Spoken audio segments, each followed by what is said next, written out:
Problem क्या है? Problem ये है कि सबको लगता है कि कनाडा आके लाइफ सेट है। और क्या प्रॉब्लम है? प्रॉब्लम ये है कि अगर किसी को समझाओ कि भाई तुम अब जहाँ पर हो बहुत अच्छे हो, बहुत सेट हो, मत आना, तो वो क्या कहेंगे? वाह, खुद तो डॉलर छाप रहे हैं और हमें आने को मना करें। क्या खाक डॉलर छाप रहे हैं? बुलशिट। तो खर्चे किसमें हो रहे हैं? हमारे INR में। खर्चे भी हमारे डॉलर में हो रहे हैं। ये तो कोई देखता नहीं है, लेकिन सबको दिखता है कि डॉलर छाप रहे हैं। अभी क्या एक्सप्रेस एंट्री लेकर आए हो, सीधा PR में आ गए हो, और आपका तो कोई स्ट्रगल ही नहीं है लाइफ में, PR बना के आए हो। बहुत बढ़िया, PR बना के आए हो। तुम अगर स्टूडेंट पे आए हो ना और आके वर्क परमिट भी ले रहे हो, तुम्हारी लाइफ फिर भी हमसे बेटर हो सकती है बहुत सारे तरीकों से। अकेले आए हो ना, अपनी रिस्पॉन्सिबिलिटी है। 4 दिन नहीं भी खाओगे तो चलेगा, तुम्हें किसी का कुछ खिलाना नहीं है, तुम्हें कहीं कुछ करना नहीं है, तुम्हें फैमिली के लिए कुछ नहीं करना, फिर भी तुम्हें प्रॉब्लम है। और आना ही क्यों? और आना है तो आओ, अपने को PR वाले से क्यों कंपेयर करते हो? भाई PR वाले का भी अपना स्ट्रगल है। और जो सोचते हैं ना कि हमने इंडिया में ये डिग्री ली है, हमने इंडिया में वो डिग्री ली है और जाती इंडिया में फटाक से जॉब लग जाएगी। भाई कौन सी डिग्री, काहे की जॉब? जब तुम डिग्री मिलती है ना, वो डिग्री तुम्हें सिर्फ कैनेडियन एयरपोर्ट तक लाती है। कैनेडियन एयरपोर्ट पे आओ, बाहर निकलते उस डिग्री का एरोप्लेन बनाओ और उड़ा दो। वो डिग्री यहाँ पे किसी भी काम की नहीं है। कहने के लिए पता नहीं दुनिया क्या क्या कह देती है। पता है जब कैनेडियन ITA मिलता है ना, वीजा लग गया और वो लेटर एनवेलप होता है, तो सब ऐसे स्मेल करके ना, वो DDLJ का अमरीशपुरी है ना, वैसी फील ले लेते हैं जैसे गांव से चिट्ठी आई है और उनकी कनाडा से चिट्ठी आई है। बस वो वहीं तक फील ठीक है, उसके बाद तो कुछ ऐसा होता ही नहीं। और भाई अगर कनाडा आना है तो बिल्कुल आओ, ब्रैम्पटन मत आना। बस यहाँ कैसे लगेगा जैसे पंजाब आ गए। I mean don't get offended कि मैंने बोल दिया पंजाब आ गए, लेकिन अगर घर वालों से इतनी दूर आना है तो फिर पंजाब आ गए वाली फील यहाँ क्यों? यहाँ जिसे निकलो ऐसा लगेगा आप बिल्कुल ही अपने इंडिया वाली फील नहीं ले लोगे, लेकिन सिर्फ आपके घर वाले आपको नहीं देखेंगे। और प्लीज इसमें बिल्कुल भी ऑफेंड मत हो जाना। जितनी पंजाबी मैंने 31 ईयर्स में दिल्ली में रह के ना बोली, ना सुनी, ना समझी, उतनी मैंने यहाँ पे 4 सालों में आके सुनी। वो गाने मुझे समझ आने लग गए। पंजाबी में बात होती है तो पंजाबी तो मुझे ऐसे हो गई है जैसे पता नहीं क्या। और एक ये ना बहुत बड़ा धोखा है, यहाँ पे फ्रेंच कोई सेकेंड लैंग्वेज नहीं है, यहाँ पे पंजाबी लैंग्वेज है। इंग्लिश में बात करने में प्रॉब्लम नहीं आएगी, फ्रेंच यहाँ पे इशू नहीं है, यहाँ पे इशू है पंजाबी। तुम्हें समझ ही नहीं आएगा कि कुछ लोग क्या बोलना चाहते हैं। और बाय डिफॉल्ट तुम इंडियन हो, और अगर गलती से तुम किसी कैब में बैठ जाओ, ऊपर में बैठ जाओ, गलती से कोई देसी मिल जाए, वो तो सीधे सीधे शुरू हो जाते और बाजी किद्दा, अरे किद्दा नहीं समझ में आता मुझे, किद्दा भाई नहीं समझ में आती मुझे पंजाबी, सीधा छूटते ही पंजाबी। और अगर बोलो भाई मुझे पंजाबी नहीं आती, तो पंजाबी नहीं आती, मैंने अभी कहा मुझे पंजाबी नहीं आती, तो फिर तुम मुझसे पंजाबी में बात क्यों कर रहे हो कि तुम्हें पंजाबी नहीं आती? अरे नहीं आती भाई पंजाबी, थोड़ी बहुत सोच समझ में आती थी, वो समझ में आती थी, बट इतनी पंजाबी क्यों भाई? और या गलती से तुम्हें कोई दिल्ली वाला बन जाए ना, तो बस उसके आंखों में ना सारा दर्द बयान हो जाता है। सिर्फ एक दिल्ली वाला ही सच्चा समझ सकता है कि यहाँ आकर हम क्या झेल रहे हैं और कैसे झेल रहे हैं। ब्रैम्पटन में देसी खाना मिलना इज अ मिथ। सब कहते हैं ब्रैम्पटन में इतने देसी है ना, सारा देसी खाना ब्रैम्पटन में मिलता है। It is a myth. 5 बर्बाद जगह मोमोज खा के हमने चावला चिकन के मोमोज फाइनली डिस्कवर करे हैं, जो सच में बहुत यम्मी है, सच में बहुत यम्मी है। लेकिन दिल्ली वाली फील तो वो भी नहीं देंगे। इतनी जगह पैसे बर्बाद करके पता चला है कि कहाँ अच्छे छोले भटूरे, कहाँ दाल मखनी, कहाँ पे चिकन, कहाँ पे चाउमीन, लेकिन वैन वाली चाउमीन तो ये भी नहीं दे पाएंगे। कोई आसान काम नहीं है, सच में बहुत मुश्किल है। और जिसको लगता है ना खाने की इतनी बड़ी क्या डील है, भाई जितने साल जहाँ रहे हैं, जिस देश को अपनी धरती माँ मानना है, फाइनली तो वहाँ खाना भी अच्छा ढूंढोगे कि नहीं ढूंढोगे कि सारा दिन खुद ही बनाते रह जाओगे। और पता नहीं वो कौन लोग हैं जिन्हें मैं नहीं जानती, वो धन्य लोग हैं जो यहाँ पे वो बहुत सेटल हैं। भाई हम तो अभी तक स्ट्रगल कर रहे हैं और हम जेन्युइनली स्ट्रगल कर रहे हैं, और बहुत लोग जिन्हें मैं जानती हूँ स्ट्रगल कर रहे हैं। बाकी मुझे लगता है जो आधे दर्जन लोग कहते हैं ना हम यहाँ पे सेटल्ड हैं, शायद वो सिर्फ दिखाते हैं। सेटल की डेफिनेशन पता है क्या होती है? नौकरी का तो भरोसा नहीं है, आज है कि कल नहीं है, किस मामले में सेटल हो, EMI तो बढ़ती रहेंगी, कौन सा सेटल हो भाई? सब साला ना इन बॉलीवुड और पंजाबी मूवीज का बेड़ा गर्क करा हुआ है। मूवीज में क्या दिखाएंगे? बेटा या बेटी या व्हाटएवर पढ़ने गए हैं अब्रॉड, एक फैंसी से प्लेन में बैठ के अब्रॉड गए, लैंड करा, अपने शेड्स लगाए, उतरे, पढ़ाई पूरी करी, 2-3 गाने गाए, ठुमके मारे और सेटल। और ये बड़ा अंपायर, इतना बड़ा घर, कोई स्ट्रगल तो दिखाता ही नहीं है। इसके आगे का स्ट्रगल तो कोई दिखाता ही नहीं है कि वहां जाके हुआ क्या। ना इसके आगे का स्ट्रगल कोई दिखाता है, ना इसके आगे का स्ट्रगल कोई देखना चाहता है। इसके आगे का स्ट्रगल आपको मैं बताती हूँ।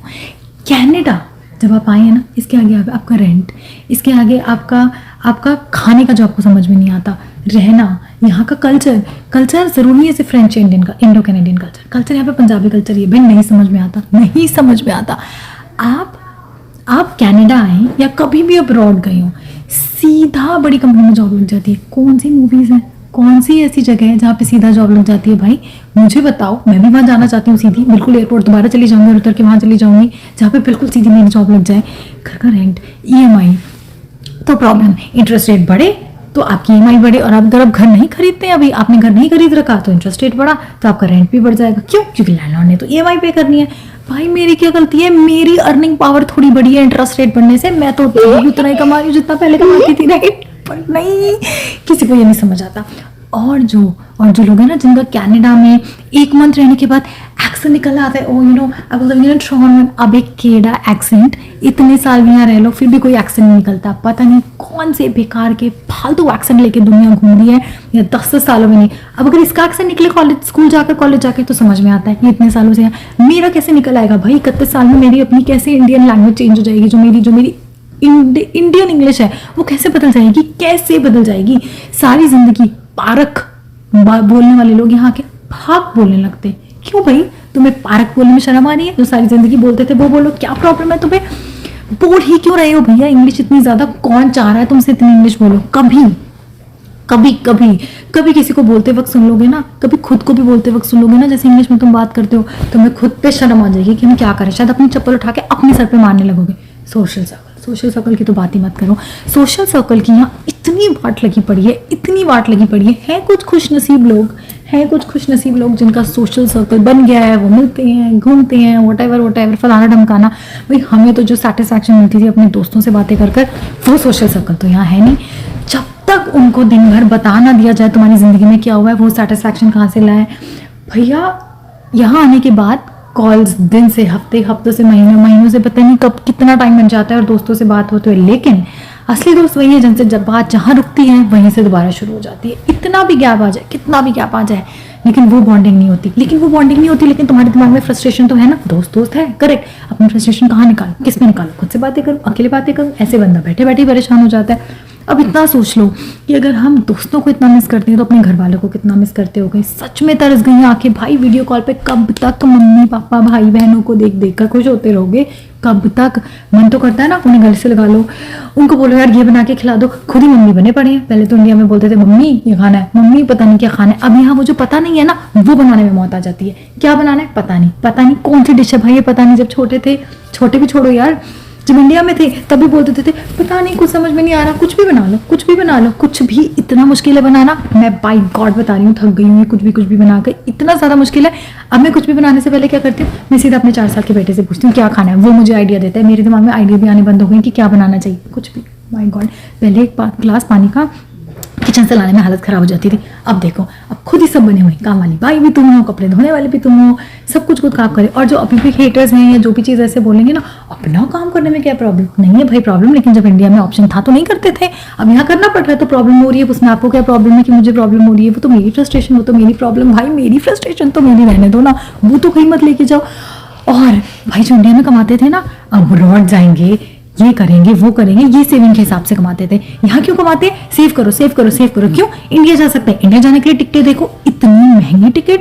और सिर्फ खर्चा इंडिया जाने का नहीं है, सिर्फ टिकट्स का खर्चा है। वहां जाओगे तो यहाँ के 1 महीने का रेंट वो तो दोगे ना। अब आप छुट्टी बनाने गए हो, आपके लैंडलॉर्ड को तो आपसे कोई परवाह नहीं है। यहाँ के बिल्स, यहाँ की यूटिलिटीज, वो तो नहीं बोलेंगे अरे वाह बेटा छुट्टी बना रहे, जा मत दियो इस महीने। वो तो ऐसा नहीं बोलेंगे। उन्हें तो अपने रेंट भी चाहिए, उन्हें अपनी EMI भी चाहिए, कार की EMI, इंश्योरेंस, सब जाएगी, कुछ नहीं रुकेगा। अब यहाँ कमाते रहो। कमाने वाला लगता है अरे डॉलर में कमा के भी इतना नहीं कमा पा रहे कि इंडिया जा सके।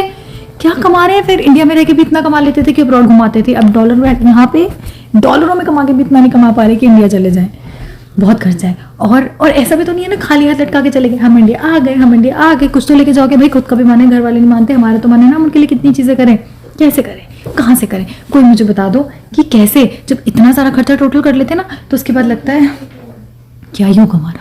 उसके बाद ना बैंक बैलेंस भी गाना गाने लगता है। पता है कौन सा वाला? मैं तुझे जाने ना दूंगा तू मान मेरी जान। हमारा बैंक बैलेंस आजकल गाना गा लेता है। क्यों? हर उस इंडियन का बैंक बैलेंस गाना गाता है। और गलती से कोई इंडियन बेचारा पहुंच भी जाए, इतने सालों बाद हिम्मत करके वापस आता है, वही 0 पे होता है। क्यों? क्योंकि उसका बैलेंस बैंक बिल्कुल ऐसा होता है। और ये सच है। अनलेसनटली आप यहाँ के बहुत ज़्यादा बड़े अमीर हो और आपकी लॉटरी लग गई हो, लेकिन क्या कर सकते हैं। लेकिन किसी कोई चीज़ बिल्कुल नहीं समझ आती है और कोई समझ में नहीं सकता। और याद है विकी कौशल का गाना, मुझे छोड़ के, I might be wrong in my lyrics, तुम जो चाहोगे बड़ा पछताओगे, बड़ा पछताओगे, बिल्कुल पछताओगे, इंडिया को छोड़ के आओगे 110% पछताओगे। कैसे नहीं पछताओगे, मैं गारंटी लिख के दे रही हूँ पछताओगे। आज ही पछताओगे, कल पछताओगे, कल नहीं तो परसों, एक दिन ऐसा आएगा तुम जरूर पछताओगे, इतना पछताओगे कि तुम वापस भी नहीं जाने लायक रहोगे, क्योंकि तुम्हें पता ही नहीं तुम क्या करो।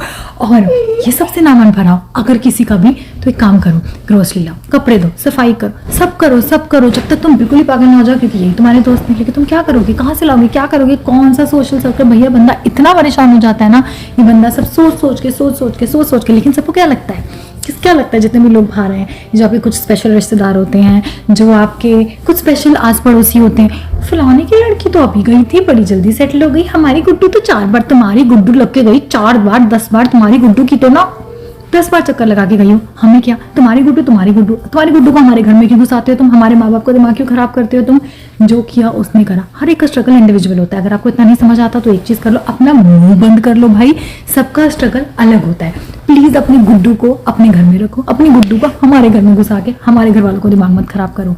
कितना मुश्किल है यार ये बात समझना, लेकिन नहीं, किसी को नहीं समझ आती। फ्रस्ट्रेट इतने हो जाते हैं ना बाय गॉड कभी कभी कि समझ में नहीं आता क्या करें।